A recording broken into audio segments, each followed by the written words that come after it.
लाडकी बहीण योजनेसंदर्भात काही महत्त्वाच्या अपडेट आता अधिकृतपणे यायला सुरुवात झाली आहे आणि यानुसार लाडकी बहीण योजनेमध्ये जवळपास 72 लाखांच्या आसपास महिला अपात्र झाल्याचे बोलले जात आहे, ज्यामध्ये अनेक महिला या काही अटींमध्ये काही निकषांमध्ये बसत नसल्यामुळे त्यांना यापुढे लाडकी बहीण योजनेच्या लाभापासून वंचित ठेवण्यात येण्याचा निर्णय घेण्यात आला आहे आणि त्यामुळे 21वा हप्ता जो आता येणार आहे या 21व्या हप्त्यामध्ये लाडकी बहीण योजनेमधील महिलांची संख्या अजूनच कमी होण्याची त्या ठिकाणी शक्यता वर्तवली जात आहे। आता यामध्ये नक्की कोणत्या महिला अपात्र होणार आहेत, तुम्हाला योजनेचे आतापर्यंतचे पैसे मिळाले असल्यास तुम्हाला पुढचे हप्ते अशाच पद्धतीने मिळणार आहेत का नाही असा देखील प्रश्न राज्यातील लाखो महिलांच्या मनात यामुळे निर्माण झालेला आहे। त्यासोबतच लाडकी बहीण योजनेमध्ये ई-केवायसी दुरुस्तीसाठी पुन्हा एकदा मुदतवाढ मिळाली आहे आणि लाडक्या बहिणींनो, तुम्ही आता तुमची ई-केवायसी दुरुस्ती ही दिनांक 30 एप्रिल पर्यंत करू शकता। आता वेबसाईटवर अनेक जण म्हणतात की वेबसाईट व्यवस्थित चालत नाही आहे, परंतु टेन्शन घेऊ नका,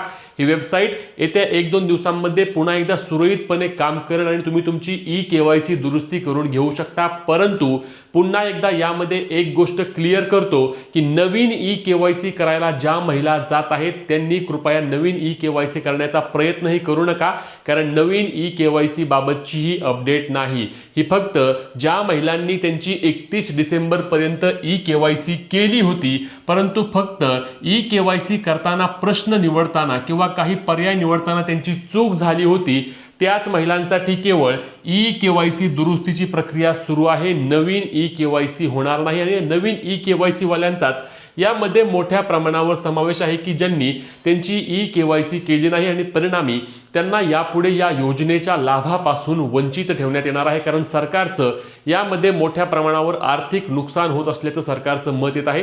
ज्या महिला चुकीच्या पद्धतीने लाभ घेत होत्या किंवा ज्या महिला त्यांची ई-केवायसी करत नाहीयेत, म्हणजे स्वतः महिलाच मान्य करत आहे की त्या ठिकाणी आम्ही लाडकी बहीण योजनेच्या यापुढे पात्र नाही आणि म्हणून आम्हाला योजनेचा लाभ नको आणि म्हणूनच ज्या महिलांनी ई-केवायसी केली नाही त्यांना या योजनेतून अपात्र ठेवण्यात आलं आहे।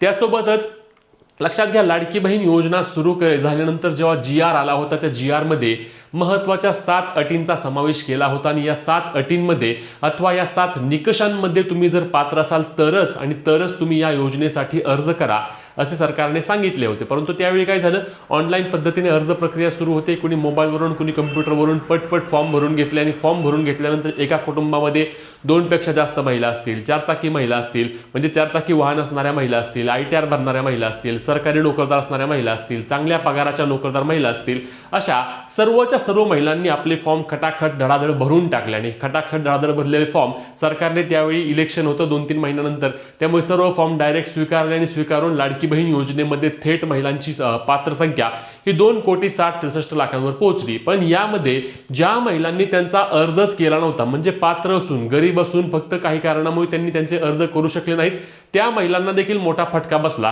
कारण परत ते त्यांचा अर्ज करू शकले नाहीत, कारण सरकारने सांगितलं की जी आमची अपेक्षा होती 2.5 कोटी महिला त्याच्या वर आता जवळपास 13-14 लाख महिला गेल्या आहेत। त्यामुळे सरकारने नवीन त्या ठिकाणी रजिस्ट्रेशन बंद करून टाकले आणि नवीन नोंदणी बंद झाल्यामुळे त्या महिला त्या ठिकाणी योजनेमध्ये अपात्र झाले, म्हणजे त्यांना योजनेचा लाभ आतापर्यंत कधी मिळालाच नाही। आता लाडकी बहीण योजनेमध्ये आतापर्यंत जवळपास 20 हप्ते मिळाले आहेत, म्हणजे 1500 × 20 झाले किती, तर 30,000 रुपये आतापर्यंत लाडकी बहीण योजनेमध्ये ज्या महिलांना सर्व हप्ते मिळाले आहेत त्यांच्यासाठी हा मोठा लाभ आतापर्यंत जमा झाला आहे। परंतु त्या महिलांवर कदाचित यामध्ये अन्याय होतोय का, नवीन फॉर्म भरणे असेल किंवा नवीन ई-केवायसी बाबत सरकारने निर्णय घ्यायला हवा होता का, याबाबत देखील आपण चर्चा करणार आहोत। परंतु तुर्तास तुम्हाला सर्वात महत्त्वाचा मुद्दा म्हणजे आकडेवारी दाखवतो आणि तुम्ही लाडकी बहीण योजनेमध्ये यापुढे पात्र असाल का नाही ते तुम्हाला लगेच सांगणार आहोत। तर लाडक्या बहिणींनो, तुम्ही या ठिकाणी पाहू शकता, बघा हा माहिती आहे आपल्या माध्यमांमध्ये आलेली माहिती आहे की लाडकी बहीण योजनेची पडताळणी पूर्ण 72 लाख महिलांची नावे वगळली,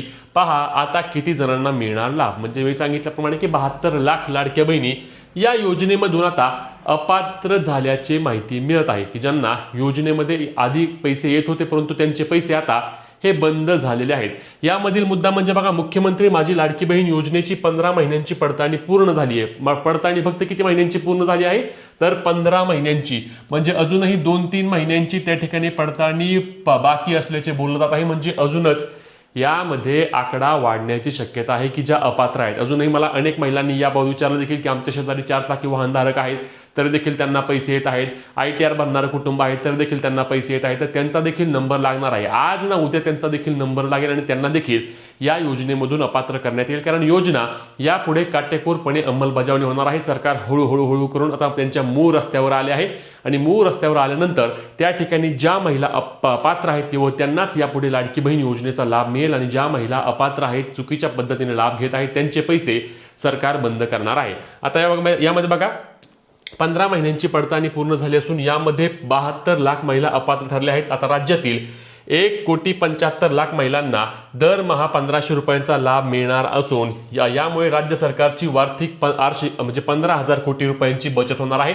आणि हे नक्कीच खरं आहे, कारण लक्षात घ्या लाडकी बहीण योजनेमध्ये आपले तत्कालीन अर्थमंत्री अजितदादा पवार, स्वर्गवासी अजितदादा पवार यांनी सांगितल्याप्रमाणे लाडकी बहीण योजनेसाठी जवळपास 41,000 कोटींची तरतूद करावी लागत होती. किती? 41,000 कोटी वार्षिक तरतूद करावी लागत होती. ती यावेळी 21 ते 25,000 कोटीच फक्त तरतूद केल्याची माहिती मिळत आहे. म्हणजे जवळपास किती फायदा झाला सरकार? तर सरकारचे जवळपास 14 ते 15,000 कोटींचा फायदा वर्षाला सरकारचा यामुळे या अपात्र महिलांना केल्यामुळे सरकारचा फायदा होत आहे. आता महिला म्हणतील की सरकारचा फायदा आहे पण आमच्यामध्ये तोटा आहे ना. पण लक्षात घ्या, तुम्ही चुकीच्या पद्धतीने लाभ घेत असाल तर नक्कीच तुम्हाला यापुढे योजनेचे पैसे मिळायला नकोत. माझं एकच मत आहे की लक्षात घ्या की नवीन EKYC बाबत सरकारने निर्णय का घ्यावा?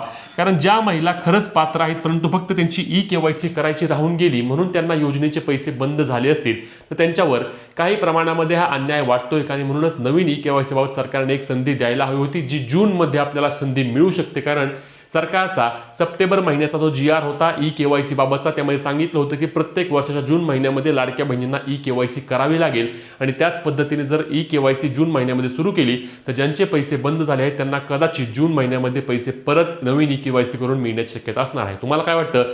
लाडकी बहीण योजनेमध्ये नवीन EKYC सुरू व्हावी का? किंवा योजनेसंदर्भात तुमच्या जे काही प्रश्न असतील, जे काही तुम्हाला सांगायचे असेल ते आम्हाला कमेंटच्या माध्यमातून नक्की कळवा. व्हिडिओ शेअर करून अपडेटसाठी आपल्या पेजला फॉलो, चॅनलला सबस्क्राईब करा. भेटूया पुढच्या व्हिडिओत. जय महाराष्ट्र.